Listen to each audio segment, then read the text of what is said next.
84% les sociétés d'accord nous l'an et maintenant nous est de in nous est ok refana to consultation publique to ngata nous est na sura kura ka d'accord nous la sati za ya muzunul bella na pianatra nous l'an be grave zavatio misfetaka na fasalaman misran maluto arin zaro refa lezo mundran mas nyala ivelumatik na sabaina mnul le ulla zano yina ni meti conséquence ratsy les n'impact yuts na sabaina talu ya nukateu nulla mafata patsan leis atao fikambana masikoly moa zany nanazava ihany koa tany eo zany nolona zao manomboka tsy tia an'le izy ary nahazo sony be zay isaky ny commune fokotany sisy no ene moa dia tsisy tia lala mihitsy an'izay fanazavana fa ahoana foana ny fomba ahafana manao sony toy izay nataony hatramin'izay nanomezana reo mpanao sony rehetrarehetra manerina Madagasikara be da be tany trandrahana zay tsy azo Madagasikara sy ny malagasy fampandrosoana ndairay tsy sisy fampandrosoana zany reo fa fivarotana tany tombotsoan'olombitsy ary mandeha mirimorimy be ny fivarotana ty tanindrazana malagasy ty ary tsy misy mirahara ny tontolo izay iainan'olona Madagasikara anisany mampisidika anazy zay mpivoyage eraky ty vazantany eraky zao tontolo zao ty Madagasikara dia firenena tsy fantatr'olona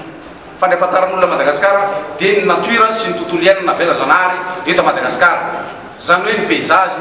sy ndreo arena zay nanatsika na vela zanahary reo économique aotra politique zéro éducation zéro sécurité tsisy zava-tsisy politique n'izany eto ansaotra n'Andriamanitra mba nanome andreo nefa ny fanimbanan'ireo zay nanapetraka ny ONS sy sisa ny VVF sy sisa tokony hiaro andreo tsy miresaky voatery zay artiste miditra ao anatin'le izy miditra ny foko fanolotanana antsika hiaro ny tanàna dia zay mahatonga na iresaka eto raha ny tiana dia tsy iresaka eto an'izany ampahendrena mpitiavana mihitsy ary ampahendrena faraky zay lala ny iresana an'izany eto dia zay zany mampisalasala satria ny ONS le mpanaonao sony ireo tsy mahatoky an'ireo tsony tena tsisy atokisana tsony reo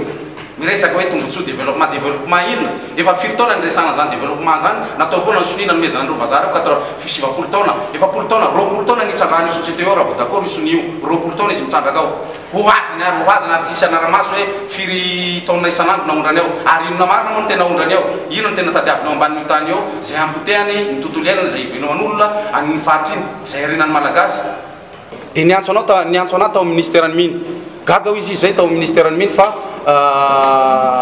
valina be amin'ny fanazavanao fa nkay ny olany aminareo sarotiny be ao anatin'le izy ao anatin'ny fivelomanareo ao fa tsy fantatra io izy ministère ny miny io zavatra io hoe misy problème anareo any gaga hoe ministère ny miny manome autorisation permis exploitation minière tsy malala ny fandehany zavatra misy any amin'ny faritra any dia nitendry zareo hoe tsy fantatra ino izy fandehany exploitation minière any amin'ny faritra io fa sohinareo fa miresaka ohatrany eo niresaka tena ministère miny ako nazavaika amin'zareo ary gaga ry zareo tsy fantako na tena gaga amin'ny asarotam-piaro an'le tanindrazana fa gaga ry zareo hoe tena mahavarina anay fa aloha fa asina fampiantsony fa zay zany le resaka fampitohy ny fampantsony dia hoe iantso an'le société zareo dia raha olombelona tena hoe sarotiny amin'ny tanindrazana asarotam-piaro amin'ity tanànatsika ty moa zareo dia tokony nisy raha fa ny mampatahotra anay ny ao amin'ny ONM mitady hitongelana makany amin'le société ny famaly amin'ny atao masikory satria masikory sahirana be hoe misy olona anay mivelo ao anatin'io faritra iny fivelomanay ao anaty ala satria natao hoe masikory dia mpiaza anaty ala miker zareo nge le mike mpamboly ao anatin'io ala io ao ny miandromby ao ny vezivezena ivelomana ny anake tsisy développement inona dia sary New York foana ny aseony zareo mandrosiny aty aminareo dia sary New York mirehatra jiro androsy dia n'olona any tsy malala an'le izy dia fampanatona zany dia rehefa natao fampatona fa fanatona tamin'ny ONE zay fa ONE zany tena mitongilana foana tsy any amin'le olona zany le olona ao amin'le tanàna tsy any amin'le tombotsoan'le olona zany fa makany amin'le orinasa foana azonareo ngamba ny antony mahavy an'izany zavatra misy bolongambola miodikodina be ao anatin'io resaka io